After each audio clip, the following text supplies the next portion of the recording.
네, 한준호 의원입니다. 장관님, 오늘 R&D 관련된 질의들이 좀 계속 이어지고 있는데 국가의 R&D 사업 전체 규모가 대략 어느 정도 되죠? 올해가 24.2조인가 네, 그렇습니다. 24조 정도 되죠. 예. 이렇게 큰 규모다 보니까 혈세를 낭비하기 위해서 저희가 기본적으로 과학기술 기본법을 두고 있고 그 밑에 국가 연구개발 사업에 대한 제재 조치 가이드라인을 세우고 있고 예. 또 세부적으로 사업별 시행 계획들을 둬서 삼중 장치를 뒀다고 생각을 하고 있습니다. 예.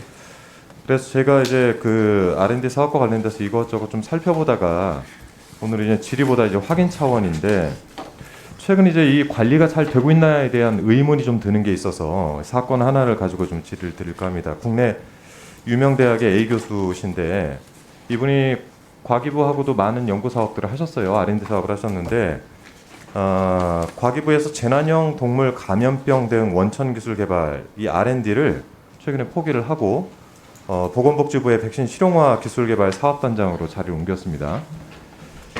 내용들을 보니까 2018년에서 10월에서 2022년 12월까지 12.5억 규모의 R&D 사업인데 이거를 놓고 10년짜리 2천억 복지부 사업으로 옮겨갔단 말이죠.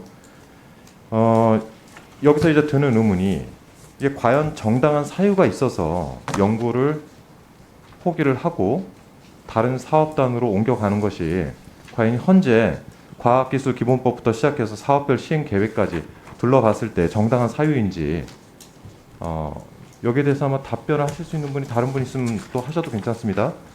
제가 과기부 측에 자료 요청을 해서 받아보니까 생명기술과에서 연락을 해봤어요.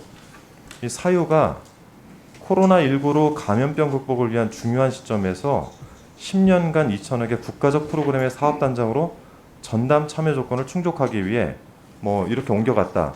그리고 그에 관련된 사안으로 저한테 보내온 것이 상위과제 책임자로 선정되어 기존에 수행하던 하위과제를 계속 수행하는 것이 연구에 지장을 초래할 때 이게 사유에 해당된다 이렇게 저한테 보내오셨는데 실제 이 사업을 제가 둘러보니까 전혀 코로나와 상관이 없는 사업입니다.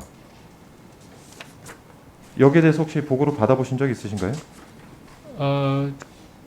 보고는 받았는데 구체적으로 코로나랑 상관이 있는지 없는지 뭐 이런 내용은 제가 좀 파악을 잘 저기 자료를 하나 좀 띄우겠습니다. 다음 거 이 관련된 자료 있죠? 그 복지부에서 네, 사업 내용 올린 것들. 이 복지부의 사업 내용을 한번 잘 보면은 이렇습니다. 일본 뇌염, A형 간염, 노로바이러스, 차세대 결핵, 수족구, 범용 인플루엔자, 백신 면역 보조제, 백신 전달 체계.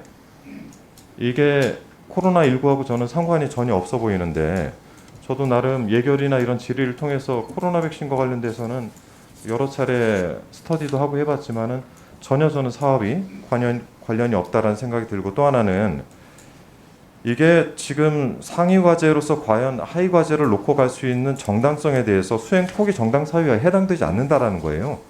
그러니까 지금 이제 보면은 저희가 시행 계획 들을 좀 보고 이제 저희 수행 포기 정당 사유들 한번 찾아보면은 지금 이제 화면에 띄웠는데요. 이직이나 퇴직이나 공직 임명이나 사망 질병 육아 어떤 사유에도 해당이 되지 않습니다. 이 두 가지를 봤을 때 과연 이분의 이직이 정당한 것인가에 대해서 의문을 제기할 수밖에 없고 이게 뭐 국가 예산을 쓰는 일인데 이게 진짜 모럴 해저드 아닙니까? 어떻게 생각을 하십니까? 네, 관련 차관님, 네, 1차관님께서 답변하시겠어요? 말씀드리겠습니다. 아마 이제 이런 사유가 발생이 되면 연구재단 내에 이제 PM들이 협의를 해서 거기서 결정하게 되는데요. 네, 알고 있습니다. 예, 거기서 판단할 때 다른 과제로 옮겨가는 그 과제가 국가적으로 좀 상위 과제로 판단을 해서 그 중단 사유에 뭐 특별한 문제가 없다 이렇게 인정을 했던 것 같습니다. 그래서 의원님께서 보시는 것처럼 그런 문제가 없는지 그 PM 네. 협의체 결과를 다시 한번 좀 살펴보도록 하겠습니다. 네, 체크를 해보시고요. 예. 이게 예전에 2011년도에 IBS 설립할 당시에도 많이들 옮겨가시면서 이 문제가 생겼기 때문에 만든 사안이에요. 네. 그러니까 이거를 여기다 적용을 하시면 안 되는 거예요. 그러니까 PM 자체가 모여서 8월 10일에 제가 알기로 3개월 내에 이거 포기를 해야 되기 때문에 8월 10일에 모여가지고 결정을 했단 말이죠. 그리고 8월 20일에 정확하게 포기와 관련된 공문을 날린 걸로 알고 있어요. 이 부분 명확하게 좀 파악하셔서 저희 의원실로 내용들 서면으로라도 보고를 부탁드리겠습니다. 예, 알겠습니다. 질의 마치겠습니다. 네, 한준호 의원님 수고하셨습니다. 다음 홍정민 의원님 질의해 주십시오.